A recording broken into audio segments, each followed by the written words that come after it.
नमस्ते, म Lamichhane हजुरलाई मेरो युट्युब च्यानलमा हार्दिक स्वागत गर्दछु। आजको भिडियोमा मैले एउटा स्टकको स्टक एनालाइसिस लिएर आएको छु। थम्बनेलबाटै हजुरहरूले थाहा पाइसक्नु भएको छ।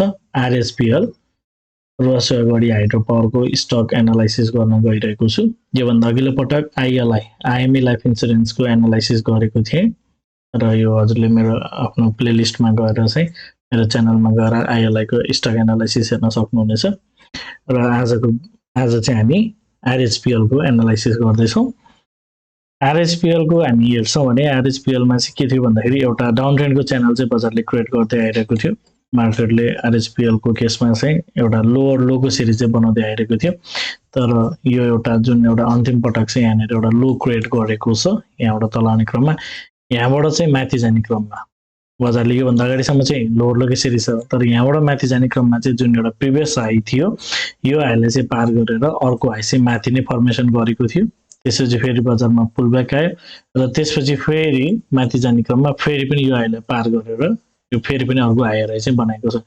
यसरी RHPL चाहिँ हायर हाईको सिरिजमा यो हाईलाई ब्रेक गरेर रिसेन्ट हाईलाई ब्रेक गरेर चाहिँ अर्को दुईटा हायर हाई चाहिँ यसले बनाइसकेको छ र अहिले चाहिँ यो रिट्रेसमेन्टको फेजमा चाहिँ तल छ र यो माथितिर जाने क्रममा जुन एउटा लोएस्ट पोइन्ट चाहिँ क्रिएट गरेको थियो अहिले एक्ज्याक्टली लगभग त्यही पोइन्टमा चाहिँ आइपुगेको छ। 263 को रेन्जमा चाहिँ यो अहिले आइपुगेको छ र यसले चाहिँ क्लोजिङ हिसाबले चाहिँ अब यो लोलाई चाहिँ ब्रेक नगर्न पर्छ भनेर हामीले एनालाइसिस गर्न सक्छौँ। यदि यो RHPL ले चाहिँ यो 263 को लोलाई चाहिँ ब्रेक गरेर यदि तलतिर जान्छ भने, यदि RHPL ले यो 263 को लोलाई चाहिँ ब्रेक गरेर तलतिर जान्छ भने, यो हिसाबले यसलाई ब्रेक गरेर तलतिर जान्छ भने चाहिँ माथि जाने बेलामा चाहिँ अब यो चाहिँ एउटा डाउन ट्रेन्डको करेक्टिभ मुभ मात्र हुन्छ भनेर हामीले बुझ्न पर्ने हुन्छ।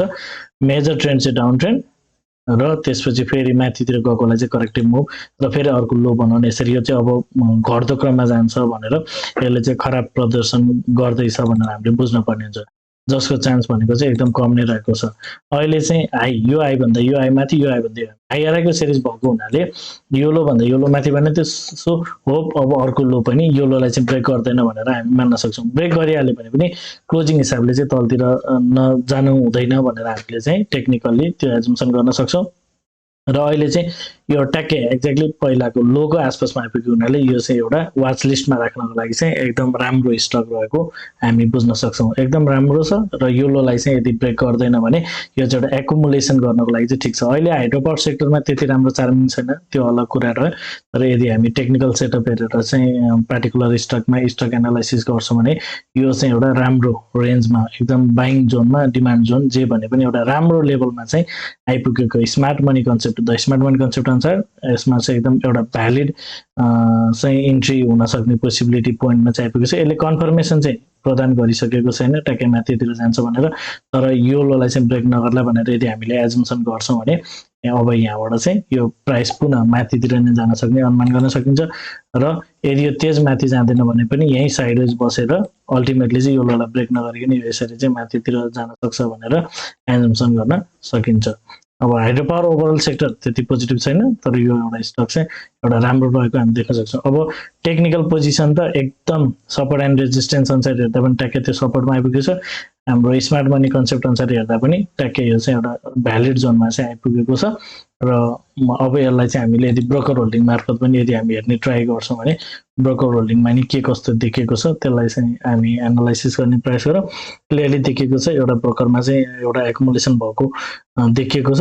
यसमा चाहिँ म हजुरहरूलाई जुम पनि गरेर देखाइदिन्छु। ओके, 21 नम्बरको ब्रोकरले चाहिँ करिब 80,000 भन्दा बढी केही किताहरू चाहिँ, माफ गर्नु होला, 62,000 भन्दा बढी केही किता चाहिँ यसले एकुमुलेट गरेको छ भनेपछि यसमा चाहिँ के अरूमा चाहिँ खासै त्यस्तो देखिँदैन। एउटा ब्रोकरमा चाहिँ एकदम राम्रो 60-62,000 किता चाहिँ एकुमुलेट भएको देख्न सकिन्छ।